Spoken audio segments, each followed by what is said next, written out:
지난 몇 년간 한국의 위상이 놀랍게 변화했습니다.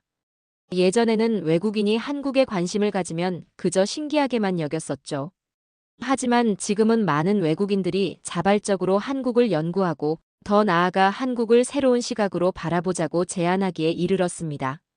단순히 아시아의 작은 나라라고 보기에는 너무나 특별한 매력이 있기 때문이라고 합니다. 과연 그들은 한국의 어떤 점에 매료된 걸까요? 미국의 한 여성이 들려주는 이야기를 함께 들어보겠습니다. 저는 조지아주에서 문화인류학을 부전공으로 공부하고 있는 릴리아입니다. 제가 아시아 문화, 특히 한국에 깊은 관심을 가지게 된 것은 우연이 아닙니다. 문화인류학을 공부하면서 발견한 한국만의 독특한 정체성이 저를 매료시켰기 때문입니다. 제가 여러 문화권을 연구하면서 발견한 흥미로운 점은 대부분의 문화가 지리적으로 인접한 지역끼리 비슷한 특성을 공유한다는 것입니다. 제가 유럽을 여행했을 때의 경험을 예로 들어보겠습니다. 독일에서 스위스로, 다시 프랑스로 이동하면서 보았던 풍경들은 놀라울 정도로 비슷했습니다.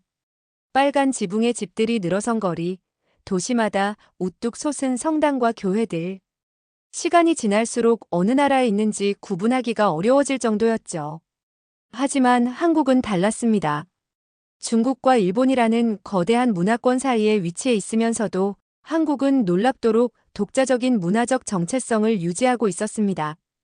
이것이 바로 제가 한국 문화에 깊이 빠져들게 된 결정적인 계기였습니다. 특히 인상 깊었던 것은 한국의 문화적 유연성입니다. 다른 아시아 국가들과 마찬가지로 유교 문화권에 속해 있으면서도 서구의 기독교를 가장 적극적으로 수용한 나라가 바로 한국입니다. 더욱 놀라운 것은 이 과정에서도 한국 고유의 토속 신앙을 완전히 버리지 않았다는 점입니다. 이러한 문화적 포용력은 제가 연구해온 어떤 나라에서도 찾아보기 힘든 특별한 것이었습니다. 문화인류학도로서 제가 보는 한국은 새로운 것을 받아들이되 결코 그것에 함몰되지 않는 나라입니다. 오히려 외부의 영향을 받아들여 더 나은 무언가를 창조해내는 독특한 능력을 가진 것 같습니다. 이런 특성이 현재 한국이 보여주고 있는 놀라운 문화적 영향력의 원천이 아닐까 생각합니다. 제가 한국 문화를 연구하면 할수록 더 깊이 이해하고 싶다는 열망이 커져갑니다.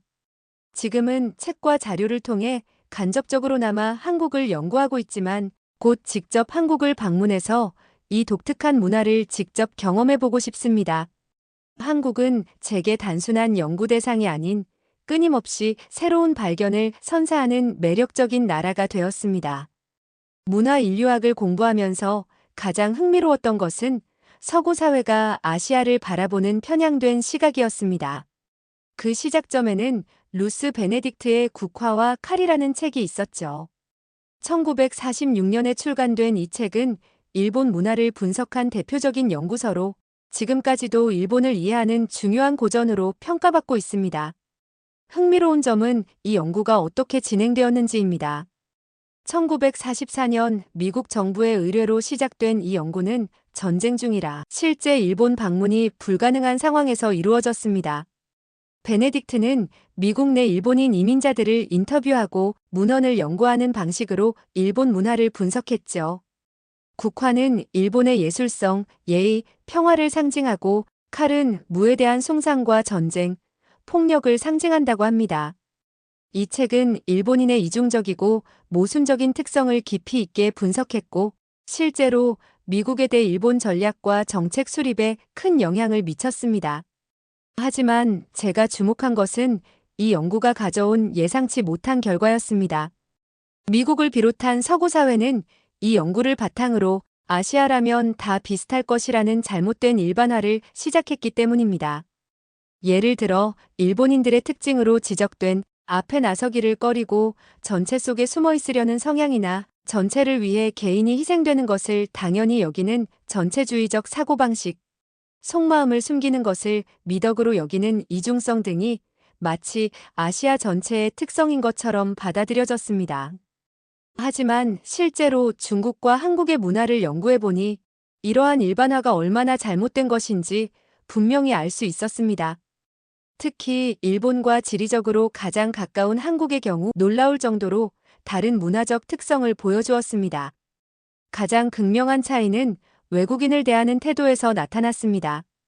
외국인을 경계하고 때로는 두려워하는 일본인들의 태도나 다소 우월적인 시선으로 바라보는 중국인들과는 달리 한국인들은 외국인들에게 먼저 다가가 관심을 보이고 친밀감을 표현하는 경우가 많았습니다. 이는 제가 만난 많은 외국인들이 공통적으로 경험한 것이기도 합니다. 이러한 발견은 서구 사회가 가진 아시아에 대한 편견이 얼마나 단편적이고 피상적인 것이었는지를 보여줍니다. 특히 한국의 경우 전통적인 아시아 문화권에 속해 있으면서도 독자적인 정체성과 문화적 특성을 강하게 유지하고 있다는 점이 인상적이었습니다. 이러한 발견은 매우 흥미롭고 의미 있는 것이었습니다. 우리가 얼마나 쉽게 문화적 편견에 사로잡힐 수 있는지, 그리고 그러한 편견을 극복하기 위해서는 얼마나 세밀한 관찰과 연구가 필요한지를 깨닫게 되었기 때문입니다. 이것이 바로 제가 한국 문화에 더욱 깊이 매료된 이유이기도 합니다. 문화 인류학을 공부하면서 발견한 또 다른 흥미로운 점은 서양에서 바라보는 동아시아 국가들의 이미지 변화입니다. 전통적으로 일본은 사무라이의 나라, 중국은 무협의 나라라는 이미지가 강했습니다. 분명 이러한 이미지들은 오랜 역사와 전통을 바탕으로 한 매력적인 문화적 아이콘이었죠. 하지만 안타깝게도 이것은 모두 과거의 모습에 머물러 있습니다.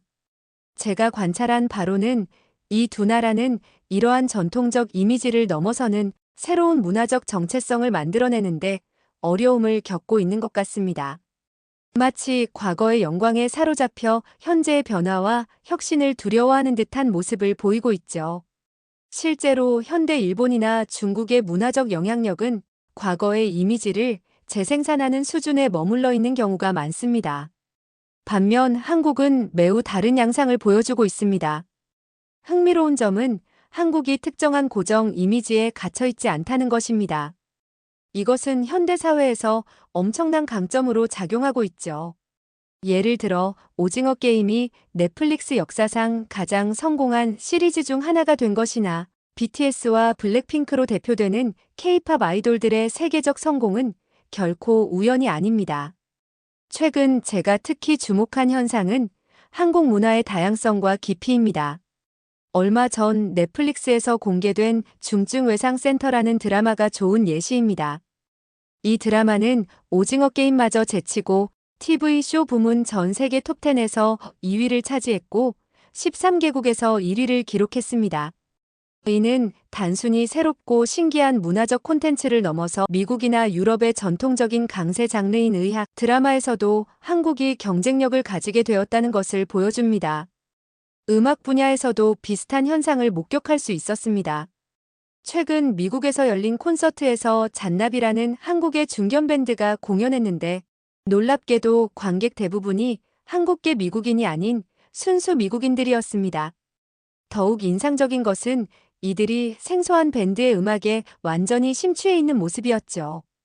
프랑스의 한 자선 콘서트에서는 더욱 놀라운 광경을 목격했습니다.